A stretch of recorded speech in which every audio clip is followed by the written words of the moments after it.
Our channel does not promote any violent, harmful, or illegal activities.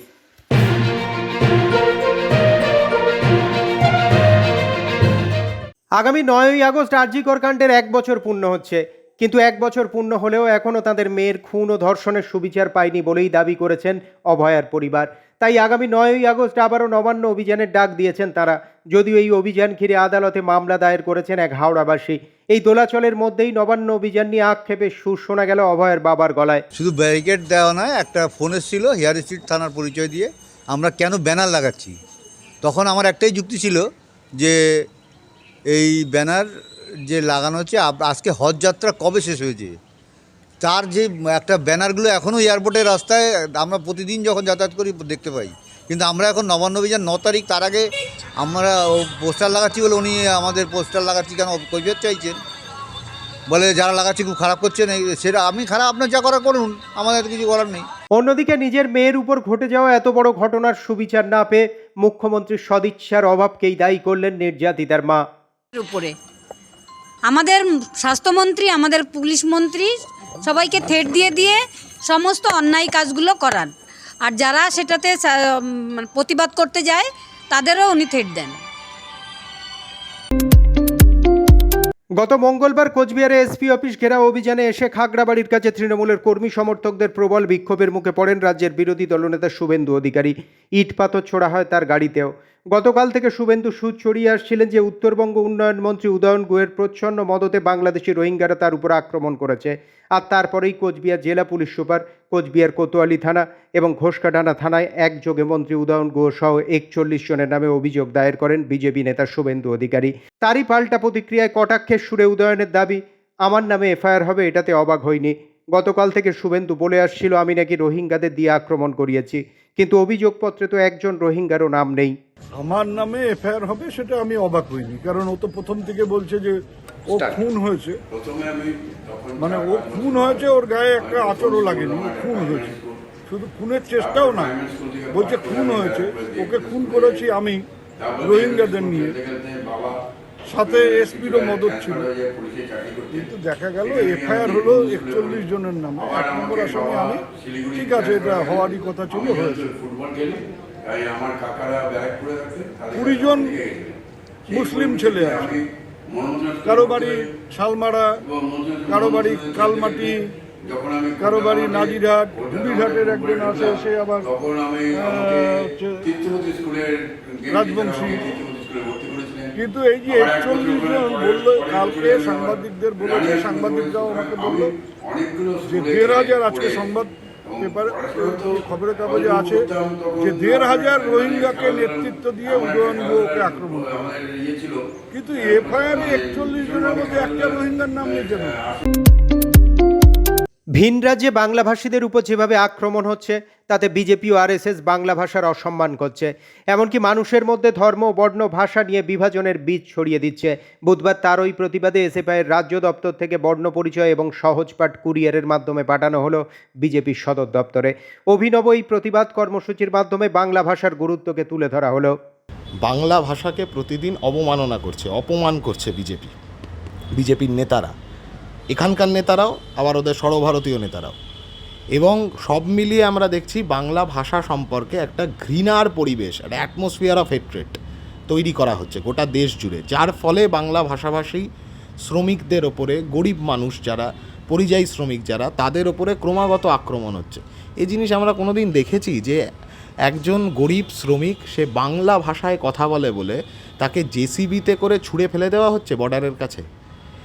আমরা এই কারণে, যেহেতু এটা বোঝা যাচ্ছে যে বিজেপির বাংলা ভাষা সম্পর্কে কোনো জানা বোঝা নেই, বাংলার কৃষ্টি সংস্কৃতি এগুলো সম্পর্কে কোনো জানা বোঝা নেই। দিল্লির পুলিশ ঠিক করে দেবে কোনটা বাংলা ভাষা কোনটা বাংলা ভাষা নয়। দিল্লির পুলিশ বলে দিচ্ছে যে বাংলা ভাষা বলে কোনো ভাষা নেই, এবং তাকে সেকেন্ড করছে বিজেপির নেতা অমিত মালব্য। মুরলীধর সেন লেনে যে অফিস, বিজেপির যে সদর দপ্তর, সেই সদর দপ্তরে আজকে আমরা সহজ পাঠের প্রথম ভাগ, দ্বিতীয় ভাগ এবং বর্ণ পরিচয় আমরা পাঠাবো কুরিয়ারের মাধ্যমে।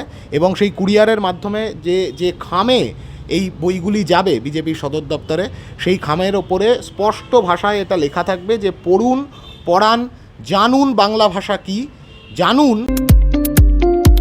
কোচবিহারের খাগড়াবাড়িতে রাজ্যের বিরোধী দলনেতা শুভেন্দু অধিকারীর কনভয়ে হামলার মামলায় 7 জনের জেল হেফাজত হলো। কাউকেই পুলিশ রিমান্ড দিল না আদালত।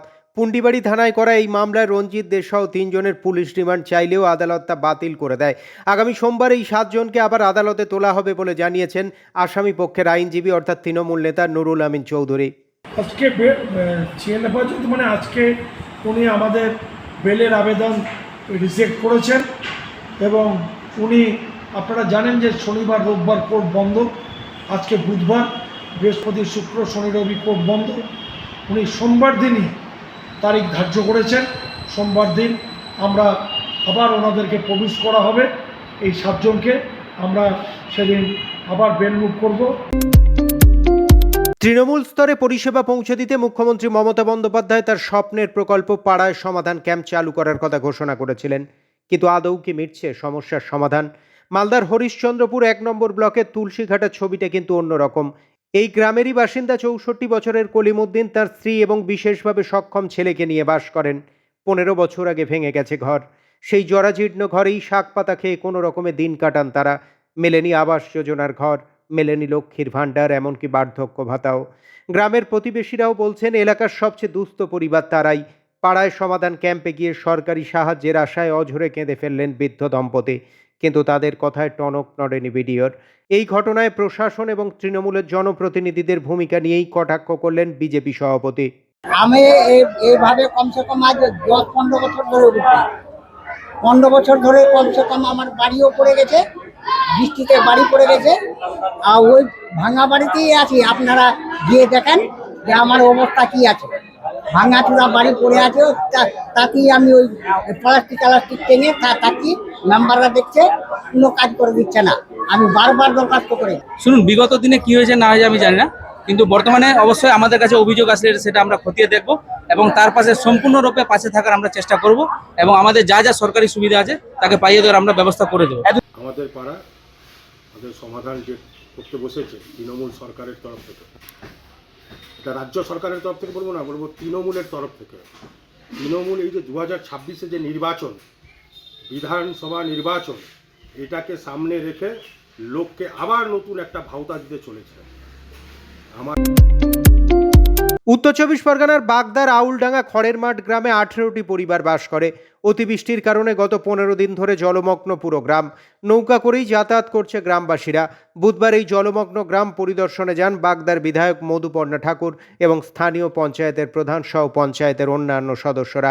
গ্রামের বাসিন্দারা রাস্তা ও নিকাশি ব্যবস্থার জন্য বিধায়কের কাছে আবেদন জানান। জলমগ্ন পরিবারগুলির হাতে ত্রাণ সামগ্রী তুলে দেন মধুপর্ণা ঠাকুর। পাশাপাশি দ্রুত সমস্যা সমাধানের আশ্বাসও দিয়েছেন তিনি। ওদের স্কুলে যাতায়াত করতে খুব কষ্ট হয়। উঠানের পর দেখো আমরা নৌকা নিয়ে আসছি, নৌকায় যাতায়াত করে দিয়ে আসি, আবার নিয়ে আসি, ঘরে আনতে হয়, এইভাবেই। হ্যাঁ, বাচ্চাদের। আপনারা যাতায়াত করেন কি? আমরা যাতায়াত করি এই নৌকায়, আর এই আইলের পার দিয়ে হাঁটছি। 1 কিলোমিটার দূরত্ব দূর আমরা হাঁটে যাচ্ছি আর আছি, কিন্তু আমাদের খুবই অসুবিধা।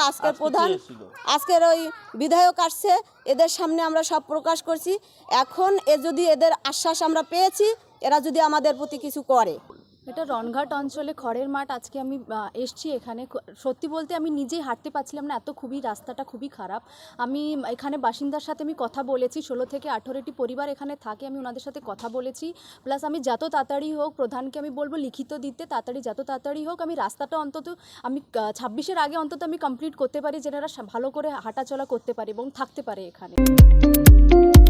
বারাসাতে বিজেপির কন্যা যাত্রা সুরক্ষায় থাকবেন রাজ্যের বিরোধী দলনেতা শুভেন্দু অধিকারী। সে কারণেই বারাসাত শহরের বিভিন্ন জায়গায় শুভেন্দুর কাটআউট, ব্যানার, ফেস্টুন এবং দলীয় পতাকা টাঙিয়েছেন বিজেপি কর্মী সমর্থকরা। এবার তাদের সেই ব্যানার ফেস্টুনের উপর তৃণমূলের ঝান্ডা লাগানোর অভিযোগ তুললেন বারাসাত বিজেপির সাংগঠনিক সভাপতি রাজীব পোদ্দার।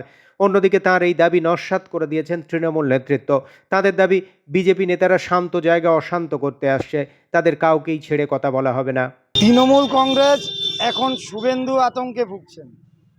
তৃণমূল কংগ্রেসের সুপ্রিমো উনিও এখন ঘুমের মধ্যেও স্বপ্ন দেখছেন শুভেন্দু। যে ঘটনাগুলো ঘটছে, যে আজকে যেটা হয়েছে, যে বারাসাতে আজকে যেটা হয়েছে, ওদের এখন পুরোটাই শুভেন্দু গেলেই ওদের মনে হচ্ছে যে ওদের পায়ের তলার মাটি চলে যাচ্ছে। যেখানে যেখানে শুভেন্দু যাচ্ছে ওরা এই আতঙ্কে ভুগছে, মনে হয় আমাদের পায়ের তলার মাটি চলে যাচ্ছে।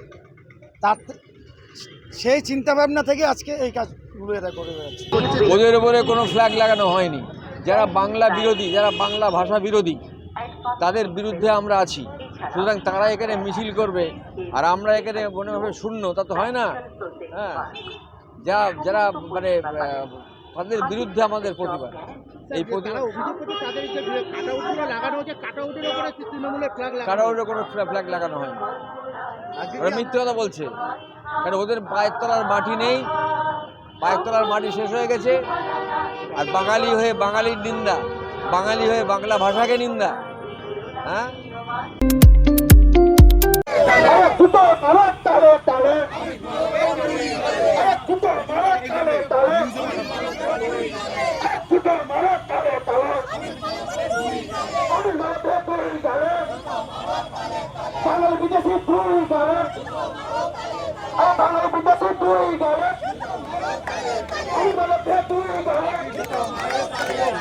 বিজেপির আইটি সেলের প্রধান অমিত মালব্য সম্প্রতি তার এক বিবৃতিতে জানিয়েছেন, বাংলা ভাষা বলে কোনো ভাষা নেই। তার এই বিবৃতিকে বাংলা ভাষার প্রতি চূড়ান্ত অপমান বলে দাবি করে বাংলা পক্ষের উদ্যোগে অমিত মালব্যর কুশপুতুল দাহ করা হলো এয়ারপোর্ট 1 নম্বর মোড়ে।